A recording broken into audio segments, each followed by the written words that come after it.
Senhor presidente, aos colegas vereadores, ao público presente, à imprensa, aos internautas, boa noite. Também gostaria de manifestar meu pesar pelo passamento do senhor Daércio de Campos, pai da nossa assessora de comunicação social da Câmara, querida amiga Débora Campos, a toda a família, o nosso abraço, o nosso conforto. Eu apresento nessa noite, vou falar rapidinho dessa indicação. Nós já estamos analisando nas comissões aquele projeto que dizíamos na semana passada, onde a Prefeitura pede mais de R$250 mil em abertura de crédito para aplicar o dinheiro proveniente de multas de trânsito. Esse dinheiro ele é exclusivo para sinalização de trânsito, para melhorias no trânsito da cidade. Eu recebi uma lembrança do Facebook de uma indicação que eu apresentei exatamente há um ano atrás, pedindo a sinalização na perimetral César Martinelli. Né? Vocês veem lá quanto está apagada as faixas, que não houve a sinalização.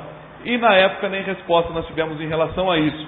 Fora melhorias que a gente pede na Avenida Bom Jesus, que nós pedimos em tantos outros lugares. E eu trago uma indicação de hoje, justamente atendendo pedidos de pais de alunos da Escola Coronel Tobias, ali de lado onde é o portão de saída da escola, onde as crianças atravessam muitas vezes até para permanecer no contraturno no lar escola, onde os motoristas não respeitam velocidade. Lá eles pedem redutores de velocidade, sinalização no solo, por conta do horário escolar. Então, a gente espera que possa ser contemplado também com esse dinheiro, que nós vamos aprovar a aplicação dos recursos, e mais uma vez dizer que ficaram 3 anos sem saber que esse dinheiro existia.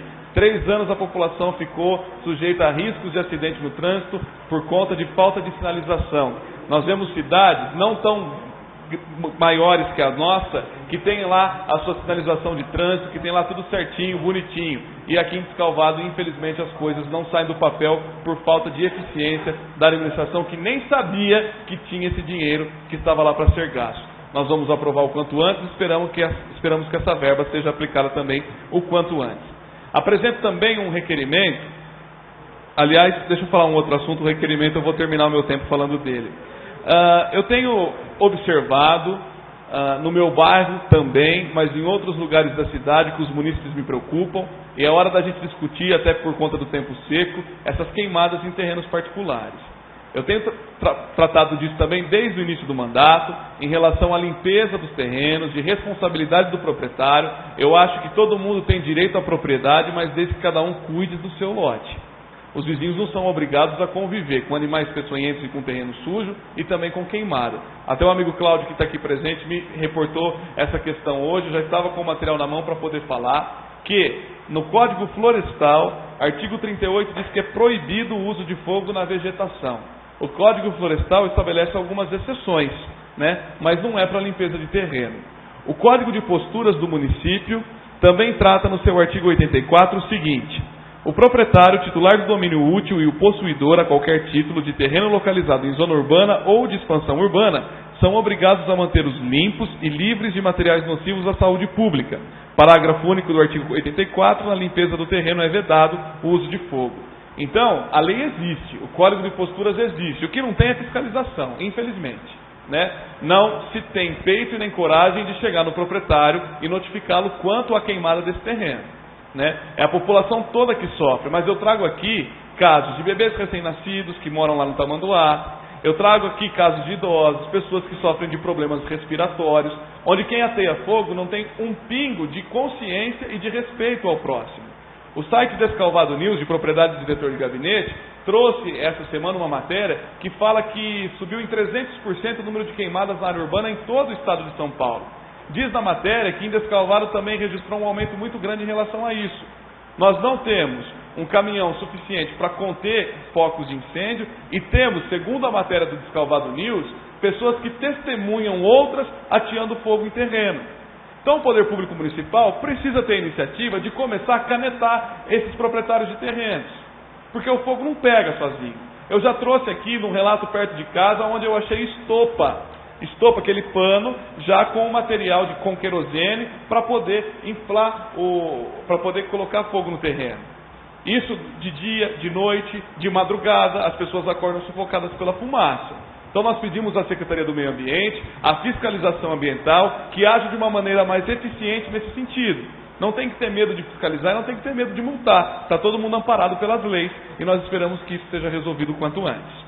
O que eu quero trazer num outro requerimento, eu trouxe aqui semana passada a questão do primeiro posto de saúde do Descalvado, onde o Dr. Vital Brasil atendia. É um prédio histórico, tombado pelo patrimônio público, ele é de propriedade do Estado, e aqui eu preciso dizer que, na oportunidade eu falei que era de propriedade da Prefeitura, mas eu não estou tirando a responsabilidade da Prefeitura não, porque a própria assessora de comunicação da Prefeitura diz numa matéria publicada no jornal Folha de Descalvado, de que no ano de 2002 foi renovado um contrato de comodato entre Estado e município. Eu entendo, não sou jurista como os colegas aqui, mas eu entendo que quando você celebra um comodato que o Estado dá autorização para o município a utilizar aquele espaço, compete ao município a preservação do mesmo. Eu entendo dessa maneira. Então não vem o município querer se eximir da sua culpa, né? Não foi cuidado. Agora, Marisa Monzani, assessora de comunicação da Prefeitura, eu sempre tive e continuo a ter um profundo respeito pela senhora, mas eu exijo o mesmo para comigo, respeito. Somos colegas de profissão, sempre te respeitei e nunca te dei motivos para que você me desrespeitasse. Aqui nas suas palavras a senhora diz, respondendo ainda às críticas e questionamentos do vereador Guto Cavalcante do PTB, que na última sessão ordinária do dia 18 usou a tribuna livre para denegrir a administração, empurrando a culpa do desmoronamento do prédio. O vereador mostrou as imagens de telão e disse que ainda dava tempo de recuperar o imóvel. Se nem lá em 2012 o ex-prefeito não teve interesse em recuperá-lo, agora em 2016 parece tarde. Isso é a sua impressão, é o seu ponto de vista, não é o meu. Tá? Eu não estou aqui falando que a culpa é do Henrique, que a culpa é do Pinho, que a culpa é sua. Eu estou dizendo que a culpa é da administração municipal, inclusive de quem antecedeu o prefeito Henrique. Agora a senhora está levando para um lado tendencioso de política. Ora, se eu como vereador não posso trazer imagens e não posso fazer denúncias, o que é que eu estou fazendo aqui? Eu entendo que compete ao município e compete quem senta na cadeira de prefeito tomar providências. E o prefeito da qual a senhora é assessora não tomou providências. Se o outro também não tomou, se o outro que ficou um ano não tomou, o senhor já está aí há 3 anos e também não tomou. Ele é responsável tanto quanto os outros. Então, não vem distorcer o que eu digo, não, e nem me desrespeitar, porque eu respeito muito a senhora, tá? A senhora está fazendo o seu trabalho, eu entendo, mas diga a verdade e sem impressões pessoais. Sem impressões pessoais. Aqui é uma impressão pessoal da senhora, nesse jornal, que já responde por processo a mim e a outros colegas. O que eu quero dizer é o seguinte, a minha preocupação é com o acervo histórico desse prédio, é o que ele representa para a comunidade, é o que os historiadores têm me procurado durante a semana para me falar da importância da preservação desse prédio. E se prefeito, que a senhora assessora e outros não cuidaram, aí eu concordo com a senhora, tem que ser responsabilizado sim. A senhora trouxe aqui a notícia, foi muito importante para fundamentar. Hoje eu estive com a doutora Mariana Fittipaldi no fórum, na promotoria pública, para pedir para ela orientações quanto ao meu trabalho legislativo, como também providências no âmbito judiciário, uma vez que o prédio é tombado pelo Condefar e não pode ser demolido. O que a senhora tem que entender, dona Marisa, é o seguinte, e falo o nome da senhora me reportando a toda a administração. Esse prédio é histórico. As suas informações, além de me fundamentar para fazer pedidos à promotora pública, também eu estou fazendo contatos na Secretaria de Justiça, assim como tem outros historiadores ligados direto no Condefar, direto na Secretaria de Cultura, para que a gente tome uma medida em relação a isso. Ninguém está aqui para apontar o dedo para ninguém. Agora a impressão de vocês da Prefeitura quanto a nós vereadores é só essa, que a gente só está aqui fazendo política e apontando o dedo. Não, a gente quer solução para o caso. E eu estou empenhado em buscar a solução naquilo que me cabe. E espero que a senhora, a Procuradoria ou o Prefeito também tome as providências que lhe cabem em relação a esse processo. O meu requerimento é pedindo ao Condefar que informe quais são os prédios descalvadenses tombados pelo patrimônio histórico e cultural e que, se forem públicos, que informe de quem é a responsabilidade de manutenção e preservação. A questão histórica é uma das minhas bandeiras aqui de trabalho na Câmara. E vou defender, custe o que custar, doa quem doer. Pode ser a senhora ou quem quer que seja. Então, obrigado pelas informações que a senhora trouxe. No meu trabalho legislativo, eu as utilizei para que possa cobrar providências e espero que a senhora também, junto ao Executivo, possa tomar providências em relação a isso. Não acho que o desmoronamento, não acho que a demolição seja a solução. Eu acho que dá ainda para reverter essa questão.